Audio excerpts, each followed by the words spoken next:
Hey guys, I hope you're still enjoying the book. Today we're going to read chapter 4, Pleased to Meet You. In this chapter, do you think we'll find out if Caroline and the girls fall for the trick that the boys are trying to do and scare them? We'll see. Caroline had just gone into the bathroom to brush her teeth. The Hatfords were bringing the Bensons to tea in half an hour when she heard a startled shriek from the hallway. She realized she had not shut her bedroom door after her, and now it was too late. She stuck her head out the bathroom doorway. Mrs. Malloy was standing with one hand over her mouth, staring into Caroline's bedroom. Then, in rapid succession, she opened first Beth's door and then Eddie's, emitting a shriek each time she looked inside. "Caroline, Lenore, Bethany, Sue, Edith Ann," she cried, going back to Caroline's bedroom and starting the procedure all over again. Eddie came out of her bedroom and Beth came warily upstairs. "What are you trying to do? Drive me out of my mind," cried their mother. "I've spent the whole morning cleaning the Bensons. We'll be here in half an hour, and look what you've done in their bedrooms." "They're our bedrooms right now, Mom, and besides, none of this stuff is permanent," Eddie explained.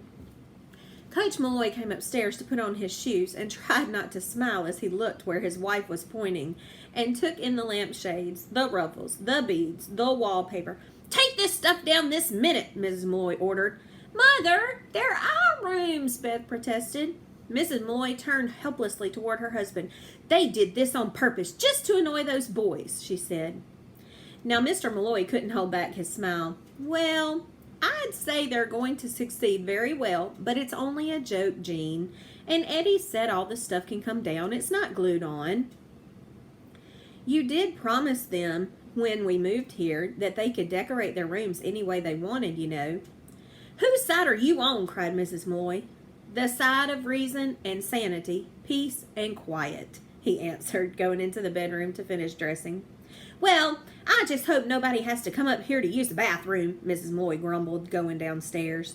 "If we can keep everyone down there, at least that's presentable." She turned around. "And for heaven's sake, girls, keep those doors closed."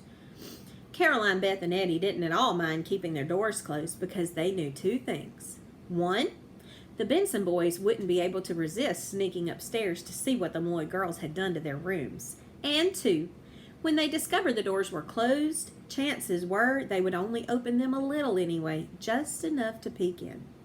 The girls had placed their strips of wallpaper in exactly the right places to be seen in their doors if they're only open for 4 inches. They made sure that in that first glimpse, every Benson boy would see at least one beaded lampshade, one ruffled picture, one bow, one lacy something or other, and that was worth all the work the girls had done putting in the decorating in their rooms.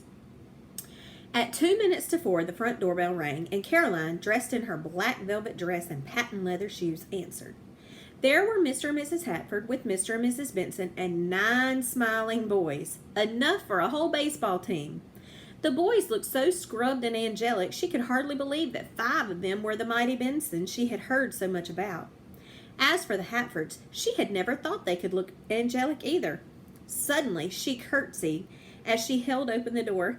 Then she heard one of the Bensons say to Wally, "She's the crazy, right?" Maybe they weren't so angelic after all. Mrs. Malloy was coming out of the kitchen, and she hurried forward to shake their hands just as Coach Malloy came in the back door with 2 more logs for the fire. "We're so glad you could come over," she said. "We're certainly enjoying this house, and we thought you might like to have tea in familiar surroundings." "How good of you to invite us," said Mrs. Benson as the girls' father took their coats. Mr. Hatford made the introductions. They all sat primly around the living room talking about the weather in Georgia and college football. When Caroline and her sisters went out to the kitchen to get the little cakes and sandwiches their mother had prepared, none of them could quite believe how polite and sincere the 9 boys seemed. Except for referring to her as the crazy, which must have been Wally's doing, Caroline said the Bensons were perfect gentlemen. "And cute," said Beth. "Especially Steve," said Eddie. "Oh, I like Tony," said Beth, "but Danny's got the bluest eyes." "Well, if I had to choose, I'd take Bill," said Caroline. "And Dougie's so sweet," said Beth. "He and Peter make a pair, don't they? I'll bet those Hatfords made up half that stuff they told us about the Bensons. All the things they did with them and how they were going to run rings around us when they came back for spring vacation. That was just talk. That's all it was." "Yeah, but We don't really know them. Anyone can look angelic for an hour or so, said Eddie. Caroline took in the dessert plates and napkins while Mrs. Moy poured the tea, and Beth and Eddie followed with the platters of cakes and sandwiches. Soon everyone was happily munching on cucumber sandwiches, cream cheese on crackers, and little cakes with green or yellow frosting that Mrs. Moy had bought from Ethel's bakery. The most astonishing thing was how rapidly the food was disappearing. Never having had sons, Mrs. Malloy did not know just how much a boy could eat, and she and Caroline and Beth and Eddie just stared. It looked as though the platters of food were being attacked by robotic arms that reached out from all sides, arms whose hands were programmed to pluck a cake here and a sandwich there every 15 seconds. It seemed another morsel of food was gone. Mrs. Malloy quickly excused herself and hurried out to the kitchen, followed by the girls. They must be starving. They can't have eaten all day, she whispered. That's just the way guys eat, Mom, Eddie told her. You better make more sandwiches. Out came the cucumbers and olives, the cream cheese, and the bread. Mrs. Malloy opened the refrigerator wide and put jars of this and that on the table. Beth cut the crust off a new loaf of bread, sliced each piece diagonally, and smeared cream cheese or mayonnaise on every one. By the time the third serving of food was being devoured and teacups were refilled, Steve Benson said quite politely, "Excuse me, but could I use your bathroom?" "Of course," said Coach Malloy. "You know where it is, of course, right at the top of the stairs." Eddie and Beth exchanged knowing looks. The girls were tempted to tiptoe up the stairs after him just to see his expression when he checked out his room. But they knew they would be extremely rude, and besides, it was time to make still more sandwiches. As they brought in the platter, however, Danny and Bill were heading for the stairs, and they saw Steve whispering to Tony. When Danny and Bill came back down, Tony and Doug needed the bathroom too, it seemed. Mrs. Benson looked embarrassed. "It's all that tea, I'm afraid," she said, smiling apologetically. "Oh, it's quite all right," said Mrs. Malloy, and the three women chattered on about life in Buckman. They talked about the cougar that had been seen from time to time and what pie was being offered at Ethel's bakery that month. The men discussed football scores and the blizzard that had blown through Buckman in January. If Caroline and her sisters expected the boys to be angry because of all the girly stuff hanging in their old bedrooms, however, the boys didn't show it. They each came back downstairs looking somewhat dazed and desperate, but they remained as polite as ever. "They're not going to say anything about their rooms just to annoy us," Eddie whispered to Beth. "They'll pretend they didn't even peek," Caroline whispered. "Do you have any games or stuff in the basement?" Tony asked. "That's where we kept our computer." Mr. Malloy overheard. "The basement! Yes! Excellent idea. Eddie, maybe these boys would like to play table tennis." The 12 children went down the stairs. Jake and Josh challenged Steve and Tony, and the others gathered around a pachinko game in the corner. When the 4 older boys turned their paddles over to the next in line, they sat down on some folding chairs across from the girls. "You know what?" Tony said softly to Josh, but loudly enough for the girls to hear. "Doesn't Caroline look like Annabelle?" Josh looked over at Caroline, then back at Tony. "I don't know. What did Annabelle look like?" "Who's Annabelle?" asked Caroline, but the boy seemed to ignore her.